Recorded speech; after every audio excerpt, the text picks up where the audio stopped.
Israel, la tierra santa por excelencia. Hoy quiero contarle una historia muy especial. En realidad un puñado de pequeñas, grandes historias con un denominador común. Mi querido y admirado Jesús de Nazaret. Cabe la posibilidad de que algunas de estas historias no sean de su agrado, incluso que le escandalicen. Si su mente no está definitivamente abierta, por favor cambie de canal. Por el contrario, si practica usted el saludable ejercicio de la duda, entonces sígame.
Israel, para 1.000 millones de cristianos, la tierra donde nació el Hijo de Dios. Así lo reflejan la historia y la tradición. Una historia y una tradición, como iremos viendo, repletas de errores y manipulaciones.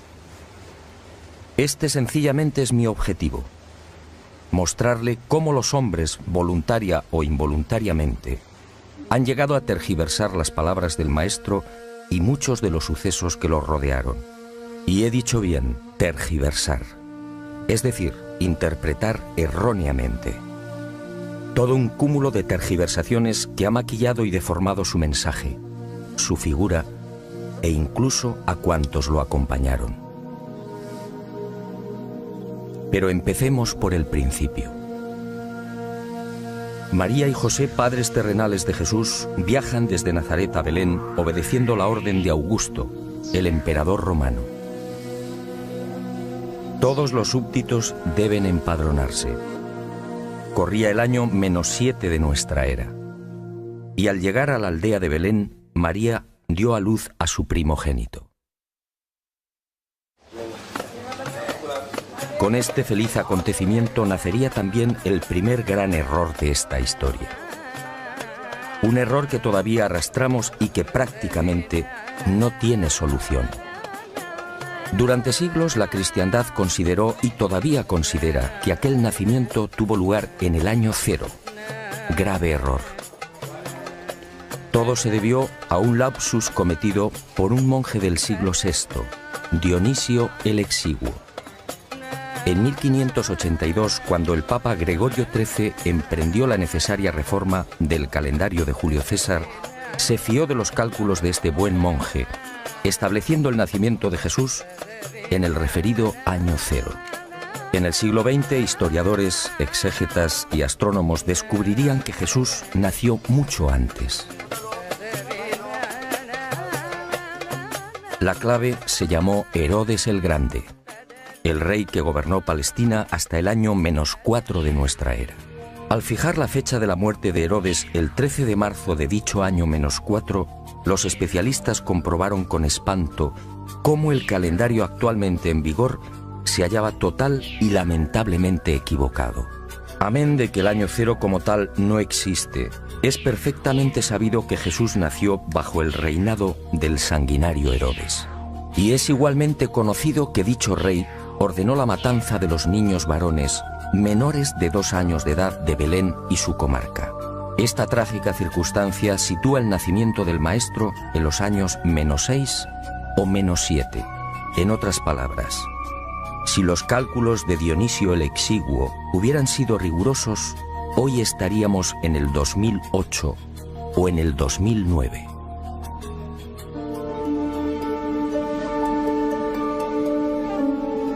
Segundo gran error, aunque la palabra correcta sería manipulación. Jesús de Nazaret tampoco nació en diciembre. En esta ocasión, el invento procede del siglo IV o quizá del V. Cuando se investigan las condiciones meteorológicas de Belén, salta a la vista que entre noviembre y marzo resultan tan crudas que ningún pastor se arriesga a conducir sus rebaños por las colinas próximas. Las temperaturas pueden descender hasta 5 y 10 grados bajo cero. Pero hay más. En aquel tiempo, cuando José y María viajaron hasta Belén, este tipo de desplazamientos, a pie o con animales, se desarrollaba siempre en época seca, jamás en temporada de lluvias. José y María, por tanto, tuvieron que llegar a Belén entre mayo y octubre.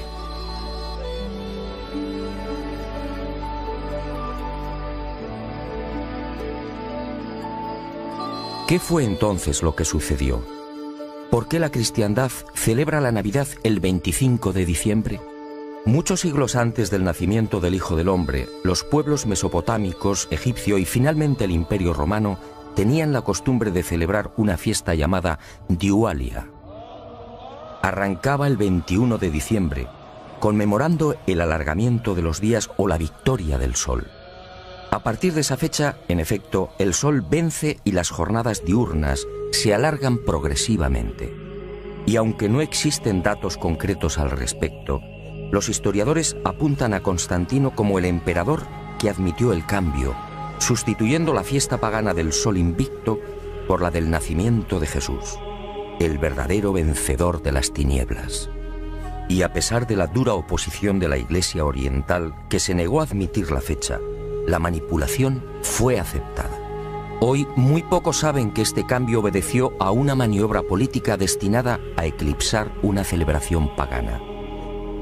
Otra aberración del régimen de Constantino, el primer gobernante que aceptó el cristianismo como religión oficial.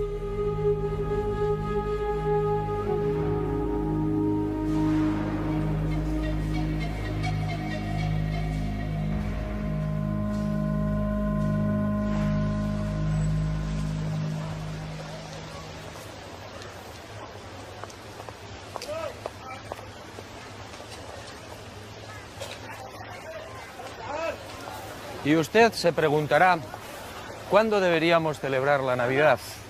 Hace años recibí una información privilegiada en la que se revela que Jesús de Nazaret nació a las 12 del mediodía de un 21 de agosto. Esa al parecer sería la fecha exacta. Un aniversario que obviamente celebramos muy pocos.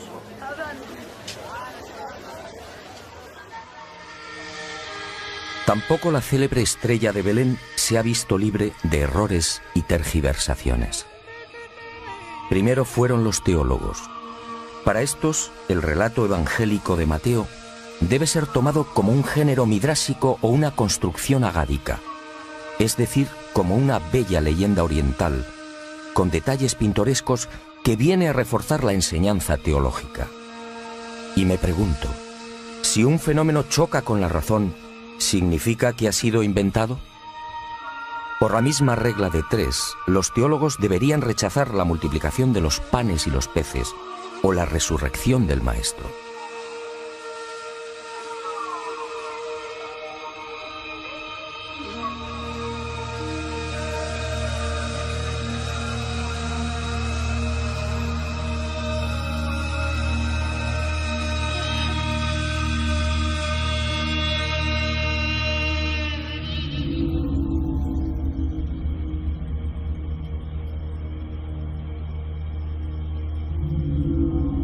Después, a la miopía de los teólogos se sumó la de los astrónomos. Durante un tiempo, basándose en las ideas de Orígenes, la estrella que condujo a los magos fue explicada con la hipótesis de un cometa. Y en 1603, Kepler aportó otra teoría astronómica que sigue en vigor. El 17 de diciembre de aquel año, el famoso astrónomo se encontraba junto al río Moldava, en Praga. Esa noche, Júpiter y Saturno se hallaban muy próximos entre sí. Kepler estudió la conjunción de ambos planetas y basándose en el relato del rabino Abarbanel, dedujo que aquella era la señal que guió a los magos hasta Belén. Kepler tenía razón a medias.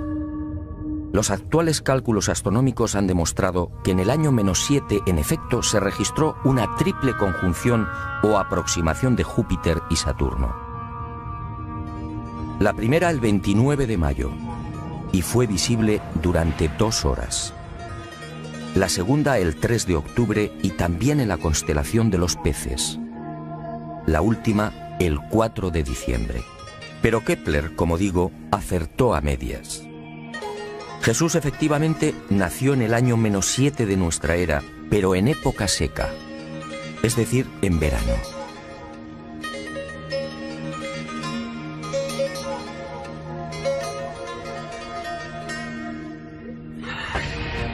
De las 3 conjunciones registradas por la astronomía, solo la primera, la del 29 de mayo, encajaría en la hipótesis de Kepler y de los astrónomos modernos.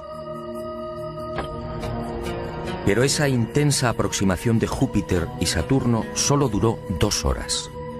Y me pregunto, si el viaje desde Ur de Caldea hasta Belén podía tener una duración aproximada de 3 meses, ¿cómo llegaron los sacerdotes y astrólogos caldeos hasta el lugar donde se hallaba el niño?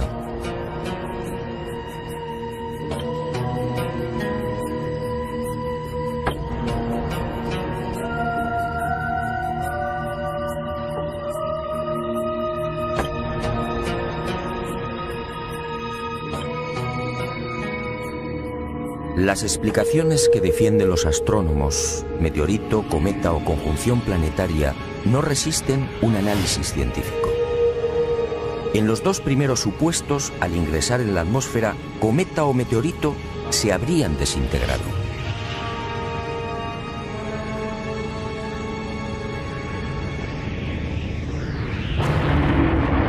En el caso de una conjunción, como hemos visto, la duración de la misma es mínima. Además, ¿qué clase de conjunción podría guiar a los magos si el viaje, como era habitual en aquel tiempo, se desarrollaba de día?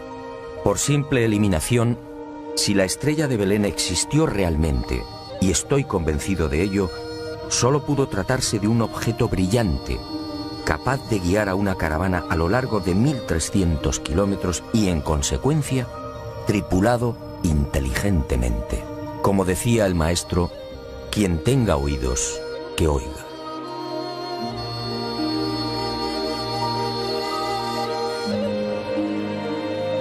La teología moderna tampoco se siente cómoda con la matanza de los inocentes. Y de un plumazo la ha relegado a otra leyenda tan propia, dicen, de los orientales. ¿Es que Herodes el Grande, responsable de los asesinatos de los bebés, no era capaz de una crueldad semejante? Echemos un vistazo al historial delictivo del odiado edomita, como lo llamaban los judíos. En el año 39 a.C. asedia Jerusalén y acuchilla a miles de hebreos. A partir del 37, también antes de Cristo, el gobierno de Herodes se convierte en una pesadilla. Ajusticia a 45 partidarios de Antígono y a decenas de ancianos del Consejo Supremo. Los recelos alcanzan incluso a su propia familia. En Jericó asesina a su cuñado Aristóbulo III, de 17 años de edad. Después acaba con la vida de Mariam, su esposa, y mata igualmente a su madre y a 2 de sus hijos.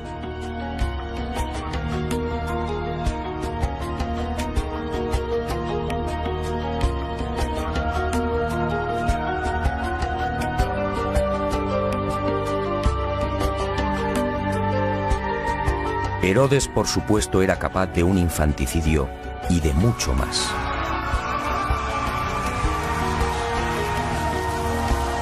Según mis informaciones, en aquel mes de octubre del año -6, la sangrienta represalia de Herodes acabó con la vida de 16 niños de Belén. Y José y María huyeron a tiempo, no por el aviso de un ángel al Padre terrenal de Jesús, sino sencillamente por una oportuna confidencia.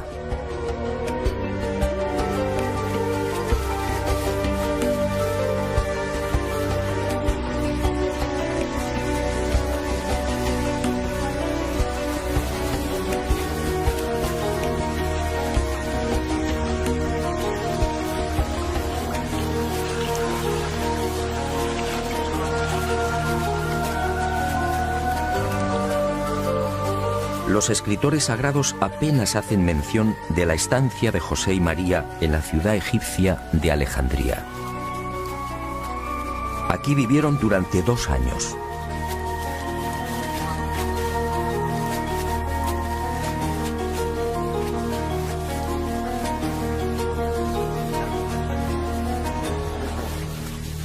Y poco faltó para que la familia se quedara definitivamente en Egipto.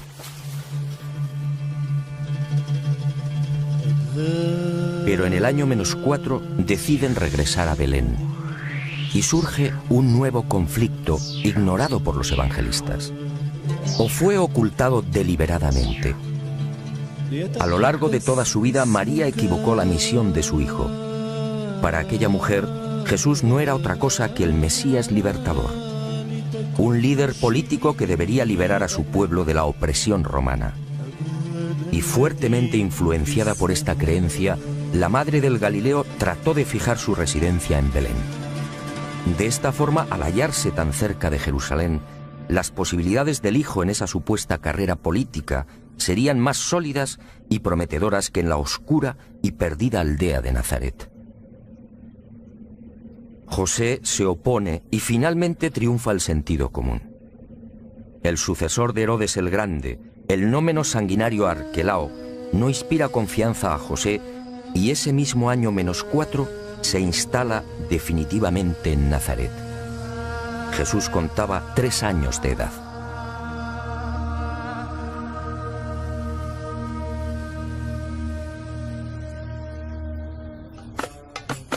Y la historia y la tradición vuelven a escamotearnos otra decisiva etapa en la vida terrenal de Jesús de Nazaret.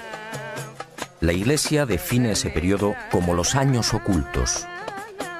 ¿Años ocultos o sencillamente la negligencia o falta de interés de los evangelistas? Según mis informaciones, en los 24 años en los que Jesús vivió en Nazaret, jamás estuvo oculto. Aquí vio crecer a sus hermanos. 8 en total: Santiago, Miriam, José, Simón, Marta, Judas, Amós y Ruth. Aquí aprendió varios oficios. Aquí, a los 14 años tras la muerte de José, se convertiría en el cabeza de familia. Aquí rechazaría la invitación para enrolarse en las guerrillas celotas contra Roma. Aquí, sobre todo, nacerían sus primeras grandes dudas. ¿Quién era realmente? ¿Cuál era su destino? Solo Lucas hace una leve alusión a esos años supuestamente ocultos y secretos. Pero la tradición se encargaría de deformarla. Y hoy, al rememorar el pasaje, los cristianos hablan del niño perdido y hallado en el templo. Jesús jamás estuvo perdido. Durante esos 3 días se alojó en Betania, en la casa de su amigo Lázaro. Jesús tenía casi 13 años y sabía desenvolverse a la perfección por las calles de la ciudad santa.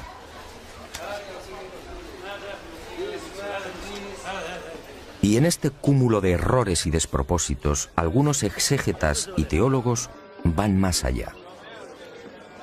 Y afirman que Jesús en realidad era analfabeto. Y justifican la afirmación porque no dejó escritos. El infundio resulta patético.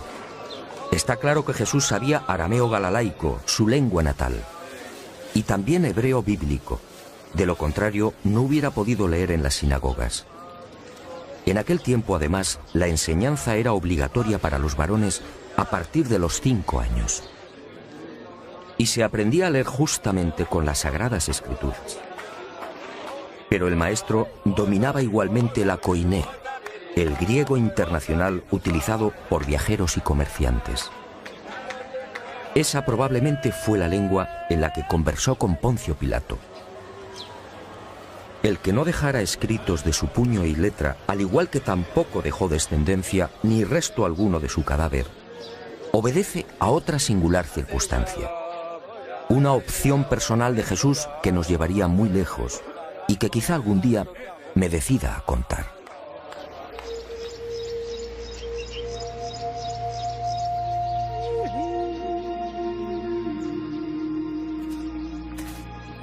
El maestro abandonó Nazaret a los 27 años.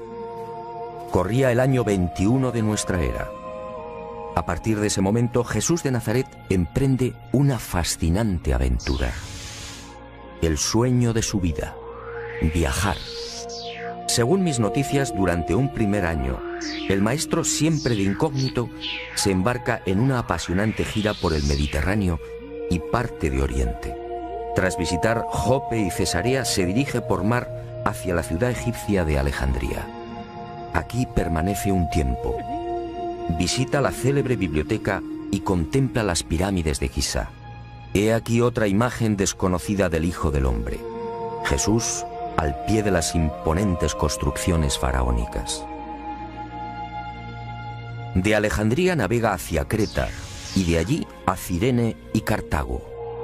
Jesús se mezcla con los hombres, los observa, aprende de ellos, y de Cartago pone rumbo a Malta. Después Siracusa en Sicilia, Mesana, y por mar alcanza las costas de la actual Italia. Visita Capua y por la vía Apia entra en Roma.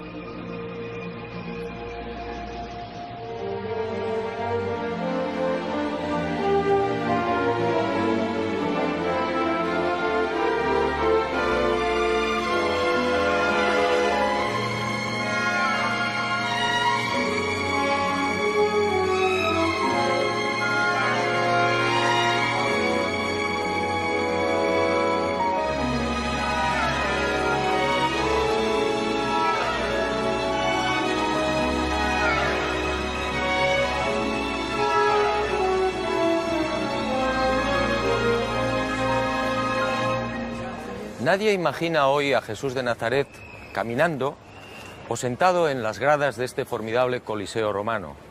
Sin embargo, así fue. Durante su estancia en la Roma del emperador Tiberio, el maestro disfrutó también de los juegos y de la belleza de la capital del imperio.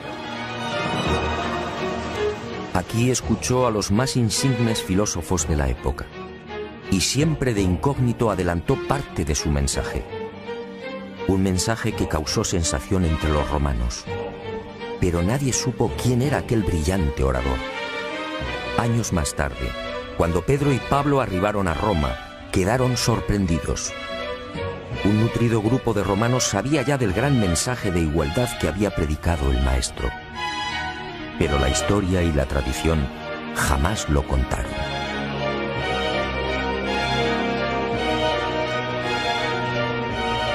De Roma, Jesús de Nazaret se trasladó a Tarento y desde allí prosiguió a Corinto y Atenas. En la capital de la ciencia y el arte, el maestro siguió escuchando y observando e hizo una advertencia clave. La ciencia nunca podrá demostrar la existencia del alma. El intenso periplo continuó hacia Éfeso, Rodas y Chipre. Y la aventura del maestro por el Mediterráneo, el gran foco cultural y económico de aquel tiempo, cambió de rumbo. De Chipre navegó a la ciudad siria de Antioquía y desde aquí por tierra se adentró en el oriente.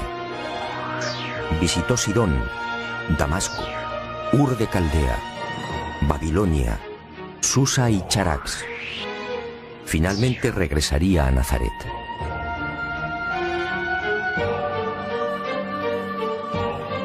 Meses más tarde, cuando Jesús estaba a punto de cumplir 29 años, emprendería una segunda y no menos apasionante gira. Un largo viaje que lo llevaría desde Jerusalén hasta el remoto lago Urmia y la región suroriental del actual mar Caspio. Un viaje en el que Jesús se mezcló con las razas orientales y en el que, igualmente de incógnito, observó y escuchó a sus criaturas. Otra de las grandes y misteriosas razones de su encarnación: conocer de cerca a los que él mismo había creado.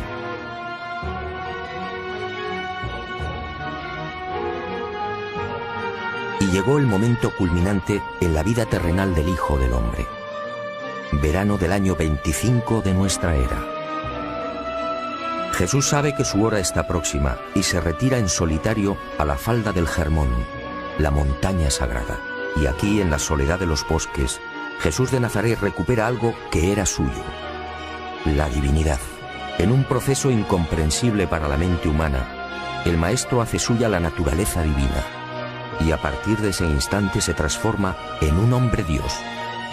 Sus viejas dudas e incertidumbres desaparecen. Ahora definitivamente sabe quién es.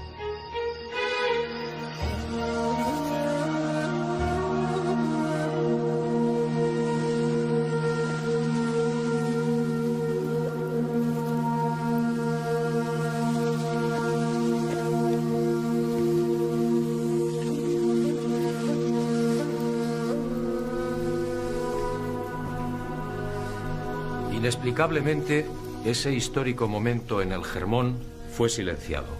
Ninguno de los evangelistas acertó a explicar en qué lugar y en qué instante se produjo el fascinante suceso del reencuentro del Hijo del Hombre con su naturaleza divina. Como tampoco escribieron nunca sobre esta cueva, una gruta jamás filmada y que fue escenario de otro acontecimiento singular. Sígame y se lo contaré. Planeta Encantado ha localizado esta importante y desconocida gruta y se la ofrece en rigurosa exclusiva. Es posible que algún día este lugar sea considerado como un notable centro de peregrinaje.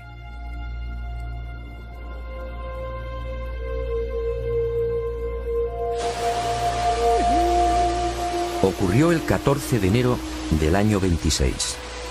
El hombre Dios caminó hasta el río Jordán en las cercanías de la ciudad de Pela, al norte de la actual Jordania.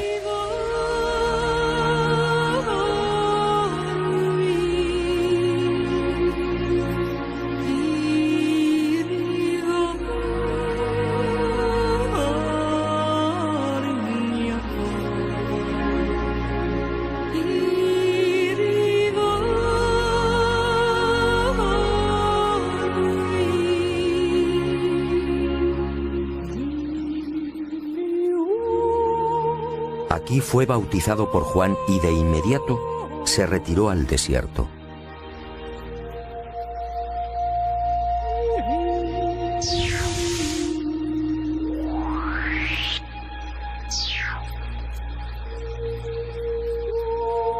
Y durante 40 días, dicen los evangelistas, ayunó y permaneció en soledad.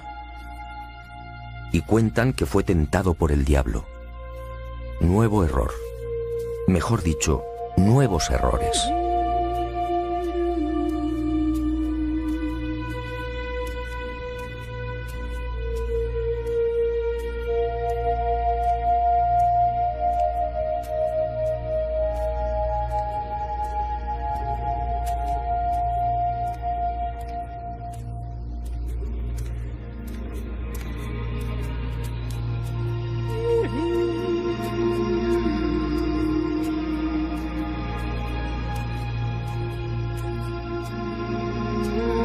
Jesús se retiró hacia el este, sí, pero no al desierto.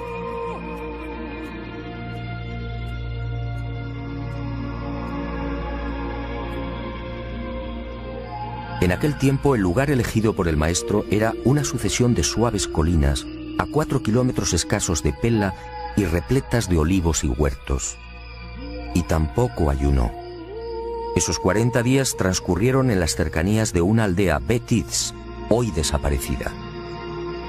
El maestro convivió con sencillos beduinos. Desde la cueva que le sirvió de refugio, se alejaba cada día hasta la soledad de los olivares.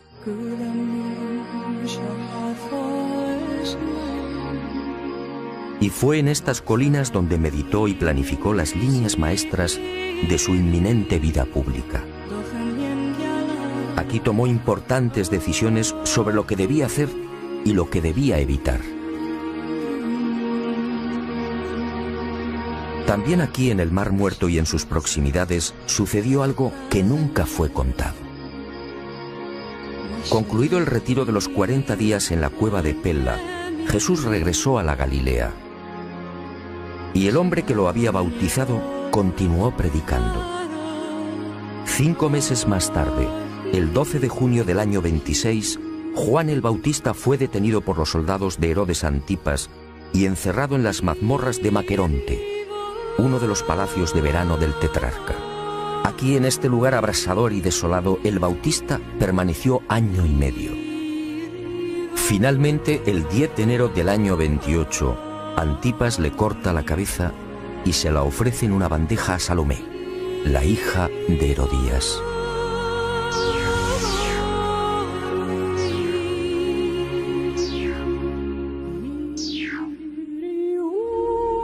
Hasta aquí la historia conocida. Pero en ese año y medio, mientras el primo lejano de Jesús se consumía en los sótanos de Maqueronte, ocurrió algo que los evangelistas prefirieron ignorar. Es un hecho que Juan el Bautista alcanzó un notable eco entre los judíos. Muy pronto se vio rodeado de un grupo de fieles discípulos, y entre estos, un personaje que pasaría a la historia años después: Judas Iscariote. Y durante el tiempo de prisión, los discípulos del Bautista acudieron en varias oportunidades a las orillas del mar de Tiberíades, solicitando a Jesús que intercediera por su primo. Uno de esos hombres fue Judas, pero el maestro no movió un dedo en favor del Bautista. Y surgieron conflictos entre los primeros discípulos del Galileo y los seguidores de Juan. Conflictos y disputas que se prolongarían incluso después de la muerte del anunciador. He aquí una de las razones que alimentaría de antiguo el resentimiento de Judas hacia el maestro. Nada de esto fue contado, quizá para no dañar la imagen de Jesús o quizá la del Bautista. El maestro sabía que de seguir vivo, Juan terminaría siendo una continua fuente de problemas y enfrentamientos. En consecuencia, aunque parezca cruel, el Hijo del Hombre dejó que el destino siguiera su curso. He dudado a la hora de incluir este pasaje, pero esa misteriosa fuerza que siempre me acompaña me exige ser valiente. Y vuelvo a insistir, no es mi deseo lastimar a nadie, pero si sus principios religiosos se encuentran definitivamente cristalizados, por favor, cambie de canal. Lo que va a escuchar no le gustará.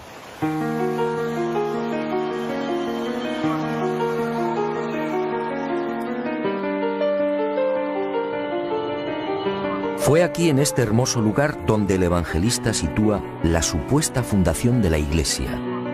Y he dicho bien, supuesta. Mateo dice: Y yo a mi vez te digo que tú eres Pedro, y sobre esta piedra edificaré mi iglesia, y las puertas del infierno no prevalecerán contra ella.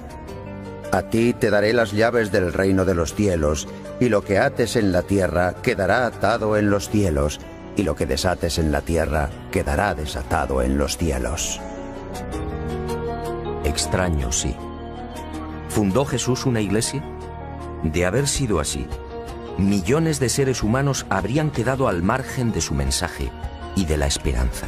No, este no era el estilo ni el pensamiento del Hijo del Hombre. Las palabras del Maestro en este lugar fueron otras.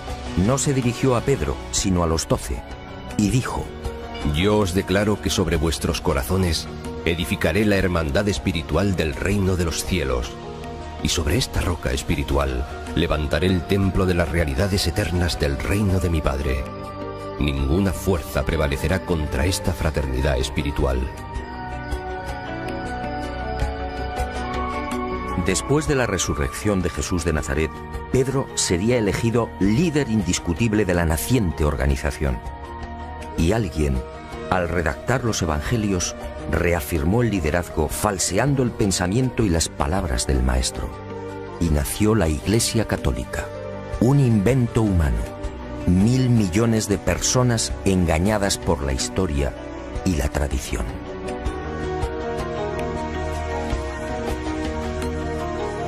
Y las manipulaciones prosiguieron sin el menor rubor, algunas incluso atentando contra la transparente personalidad del Hijo del Hombre. ¿Quién en su sano juicio puede imaginar a Jesús de Nazaret levantando un látigo contra los cambistas del atrio de los gentiles en el templo de Jerusalén?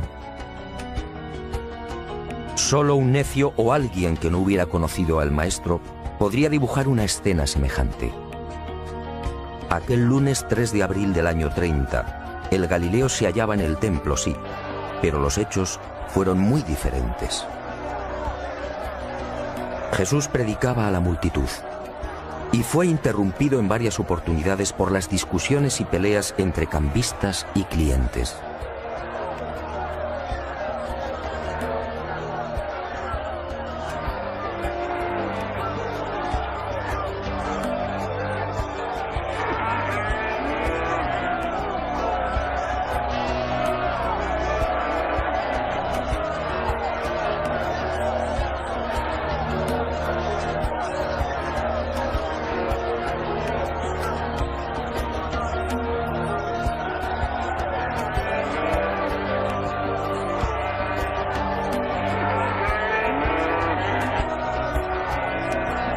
Fue entonces cuando el Hijo del Hombre, decidido, abrió las puertas de los corrales en los que se guardaba el ganado para los sacrificios de la Pascua.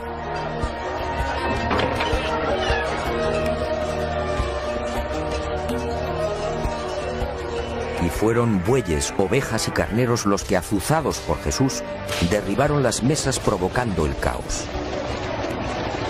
Un desastre, por cierto, aplaudido por buena parte del pueblo judío, que no veía con buenos ojos aquel injurioso comercio en la casa de Dios.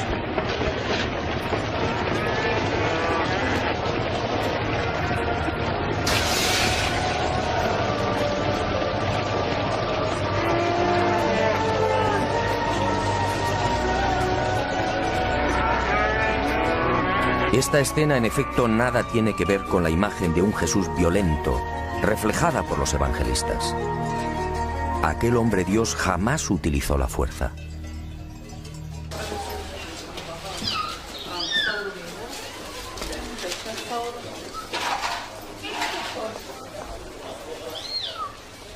Los errores y tergiversaciones de la historia y de la tradición salpicaron también la pasión y muerte del Nazareno. Escenas como estas son habituales en las calles de la vieja Jerusalén. Los peregrinos, sin embargo, no saben que la Vía Dolorosa es otro invento humano. Jesús, camino del Calvario, no cruzó la ciudad. La presencia junto al Hijo del Hombre de dos celotas o terroristas, mal llamados ladrones, obligó a los romanos a desviar la comitiva. Y por seguridad, evitaron las concurridas callejuelas de la ciudad santa, alcanzando el Gólgota por el norte y a campo a través.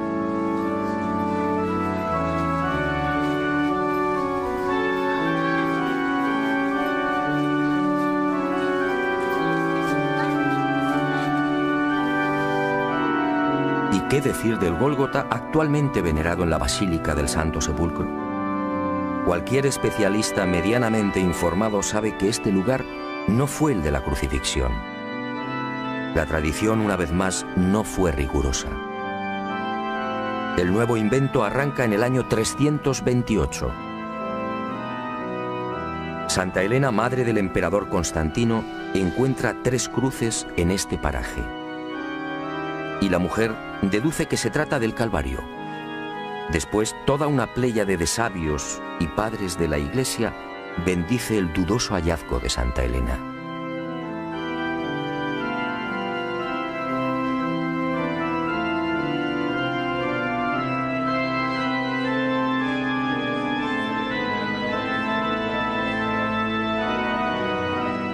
Dudoso sí por 3 importantes razones. En primer lugar, porque el Hijo del Hombre y los celotas no cargaron las cruces completas. Solo los patibulum, es decir, los maderos transversales.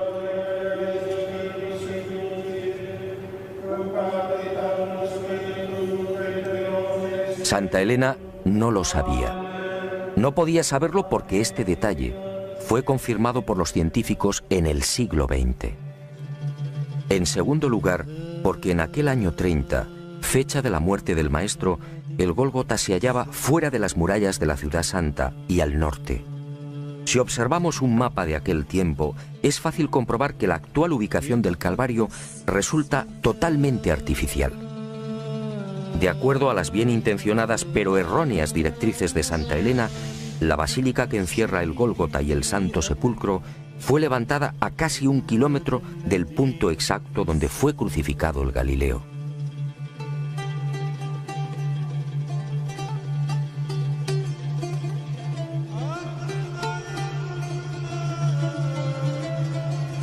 Por último, el artificio de Santa Elena se vino definitivamente abajo cuando los arqueólogos judíos descubrieron los llamados túneles de los Asmoneos. En estas excavaciones aparecieron el pavimento de la Jerusalén que pisó el Hijo del Hombre y parte de los muros del segundo templo. Un enlosado construido por Herodes el Grande y situado entre 18 y 20 metros por debajo del nivel actual. En otras palabras, Santa Elena, los padres de la Iglesia y la tradición habían olvidado que Jerusalén fue destruida y vuelta a levantar al menos 20 veces.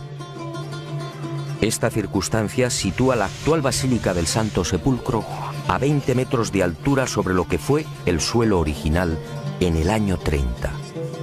Todo un despropósito.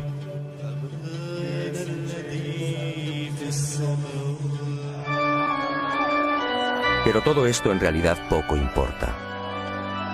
Los más que supuestos santos lugares de Israel se han convertido en una mina de oro. Un simple dato: la familia árabe Museiba, propietaria del Santo Sepulcro, y las confesiones religiosas que lo custodian reciben cada mes alrededor de $1 millón en concepto de limosnas y donaciones.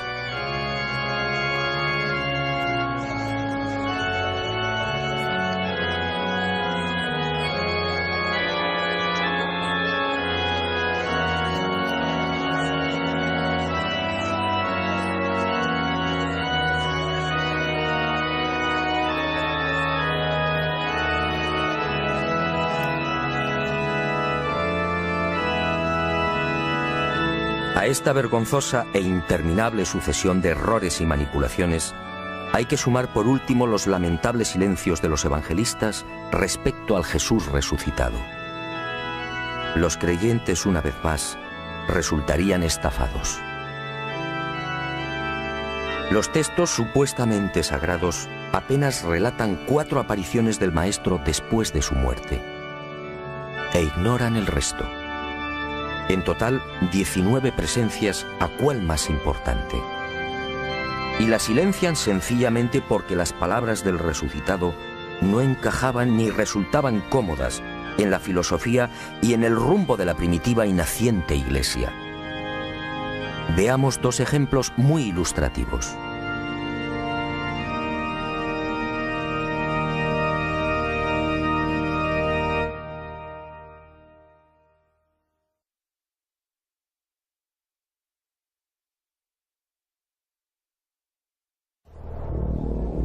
Quinta aparición.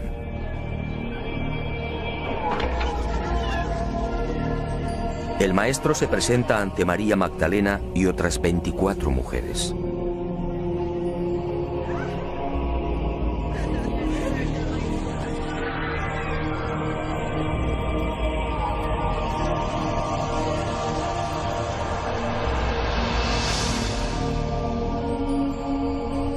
Y les dice: vosotras estáis llamadas a proclamar la liberación de la humanidad por el Evangelio de la unión con Dios.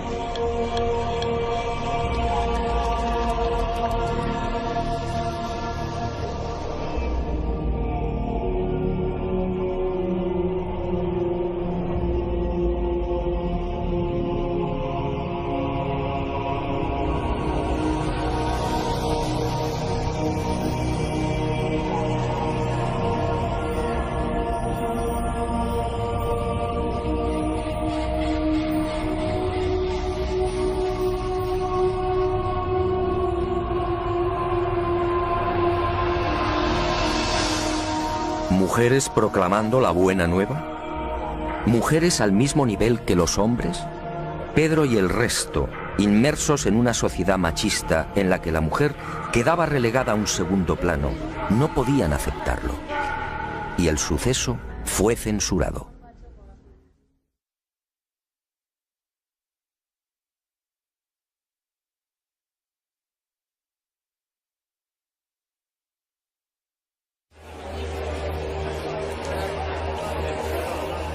Aparición número 12. Testigos 80 griegos y judíos.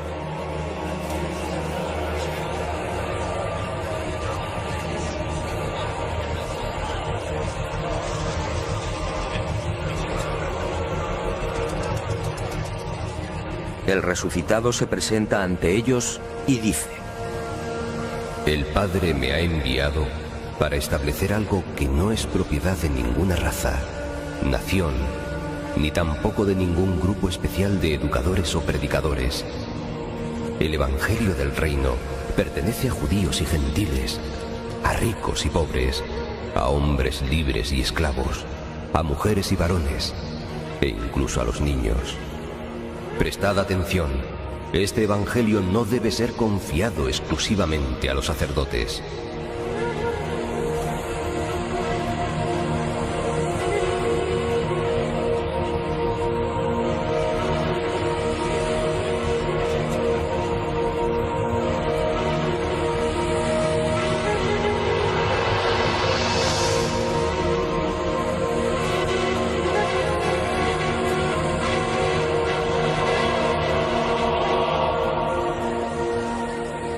Sobra todo comentario.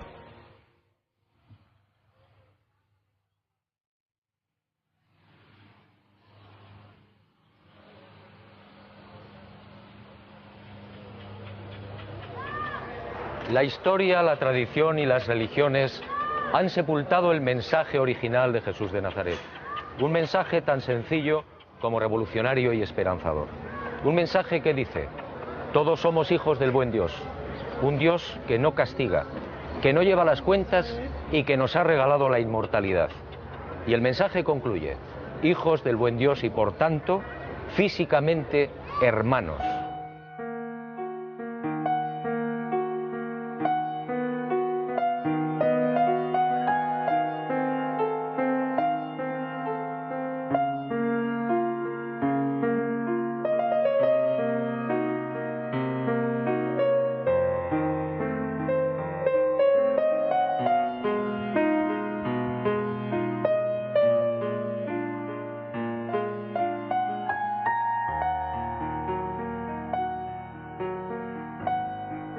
Y llegará el día en que este planeta encantado será un mundo apacible y luminoso.